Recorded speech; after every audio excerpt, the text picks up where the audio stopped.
اعوذ باللہ من الشیطان الرجیم بسم اللہ الرحمن الرحیم الحمدللہ رب العالمین والصلاة والسلام علی رسولہ النبی الکریم۔ اللہ کے نام سے شروع جو بڑا مہربان نہایت رحم کرنے والا ہے۔ تمام تعریفیں اور خوبیاں اس شافی کے لیے جو تمام جہان کا پالنے والا اور شفا بخشنے والا ہے، جس نے کوئی چیز بھی بے فائدہ پیدا نہیں کی، اور درود پہنچے طبیب روحانی و جسمانی حضرت محمد رسول اللہ صلی اللہ علیہ وسلم پر۔ چمن نشا دواخانہ یوٹیوب چینل کے ناظرین کو خوش آمدید کہتے ہیں۔ میں آپ کا میزبان حکیم خورشید آپ کی خدمت میں حاضر ہوں۔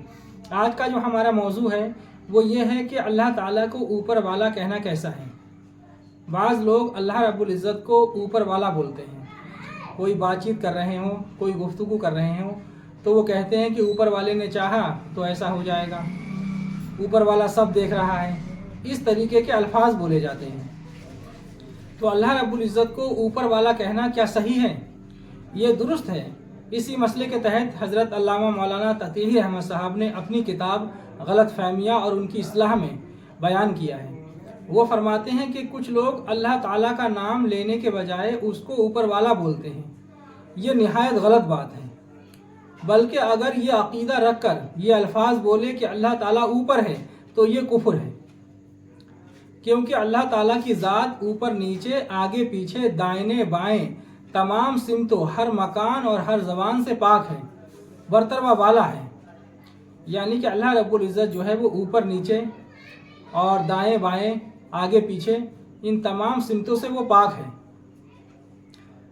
اگر یہ عقیدہ رکھ کر آپ نے بولا تو یہ کفر ہے کہ وہ دائیں ہے یا بائیں ہے، اوپر ہے یا نیچے ہے، تو یہ کفر ہے۔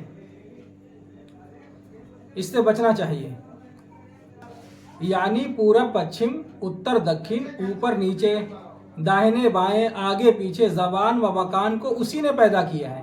اللہ تعالیٰ کے لیے یہ الفاظ نہیں بولا جا سکتا کہ وہ اوپر ہے یا نیچے ہے، پورب میں ہے یا پچھم میں ہے، کیونکہ جب اس نے ان چیزوں کو پیدا نہیں کیا تھا تب بھی وہ تھا، کہاں تھا اور کیا تھا، اس کی حقیقت کو اس کے علاوہ کوئی نہیں جانتا۔ اگر کوئی کہے کہ اللہ تعالیٰ عرش پر ہے تو اس سے یہ پوچھا جائے کہ جب اس نے عرش کو پیدا نہیں کیا تھا تو وہ کہاں تھا۔ یوں ہی اگر کوئی کہے کہ اللہ تعالیٰ اوپر ہے تو اس سے پوچھا جائے کہ وہ اوپر کو پیدا کرنے سے پہلے کہاں تھا۔ بھئی یہ چیزیں تو اللہ رب العزت نے ہی پیدا کی ہیں نا۔ آسمان کو بھی اس نے پیدا کیا ہے، زمین کو بھی اس نے پیدا کیا ہے، پورب پچھم کو بھی اسی نے پیدا کیا ہے، اتر دکھن کو بھی اسی نے پیدا کیا ہے۔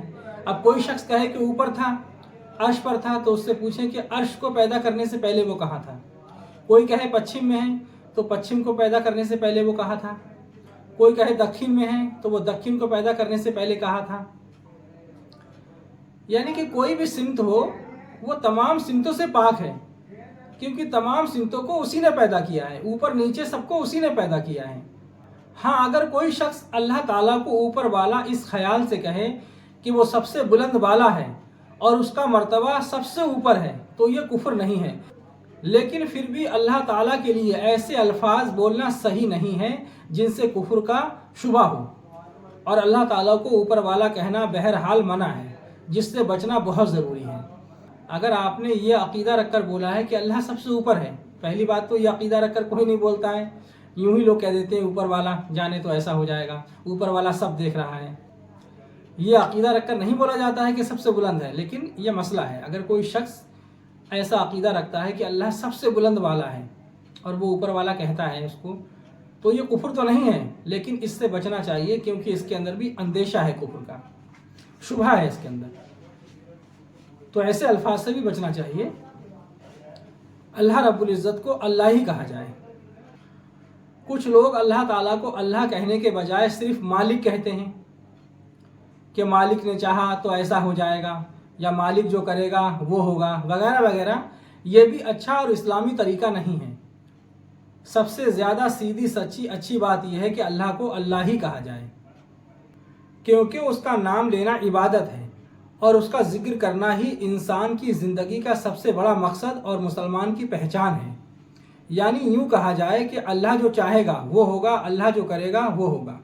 یعنی کہ اس طریقے کے کوئی الفاظ نہ بولے جائیں، مالک نے چاہا تو ایسا ہو جائے گا، اوپر والا جو کرے گا وہ ہوگا۔ اللہ کو آپ نے اللہ ہی کہنا ہے، کیونکہ اس کا نام لینا بھی عبادت ہے، اور اللہ کا جو ذاتی نام ہے وہ اللہ ہے۔ تو سیدھی سچی اچھی بات یہ ہے کہ اللہ کو اللہ ہی کہا جائے۔ آپ یوں کہیں کہ اگر اللہ نے چاہا تو ایسا ہوگا، اللہ سب دیکھ رہا ہے، تو اس قسم کے الفاظ بولے جائیں۔ لیکن اوپر والا کہنا، مالک کہنا، یہ بہرحال منع ہے، اس سے بچنا چاہیے، کیونکہ ان باتوں کے اندر جو ہے کفر کا اندیشہ ہے، کفر کا شبہ ہے، کیونکہ اس کا جو الفاظ ظاہری ہے اس سے جو ہے یہ ظاہر ہوتا ہے کہ ہم اس کو اوپر والا سمجھ رہے ہیں، پھر نیچے والا کون ہے؟ بس اسی لیے ان الفاظ سے بچنا چاہیے۔ اوپر نیچے آگے پیچھے سب کا مالک وہی ہے، اسی نے سب کو پیدا کیا ہے۔ تو یہ غلط فہمی جو ہے عوام کے اندر بہت ہے، اور یہ الفاظ بہت مشہور ہے عوام کے اندر۔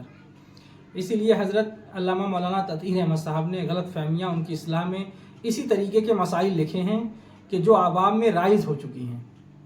عوام کے اندر جو غلط فہمیاں رائج ہیں اور وہ باتیں صحیح نہیں ہیں لیکن پہلے سے چلی آ رہی ہیں، تو لوگ جو ہے وہ اس طریقے کے کام کرتے ہیں۔ انہی کی اصلاح کے لیے حضرت نے جو ہے یہ کتاب لکھی ہے۔ جو شخص خواہش مند ہو وہ یہ کتاب خرید کر اور جو ہے مسئلے مسائل سے آگاہ ہو سکتے ہیں۔ بہت اچھی یہ کتاب ہے۔ آج کا ویڈیو ہم یہیں پر اختتام کرتے ہیں۔ اللہ تبارک و تعالیٰ آپ کو بھی ہدایت عطا فرمائے، ہمیں بھی ہدایت عطا فرمائے اور صراط مستقیم کے راستے پر چلائے۔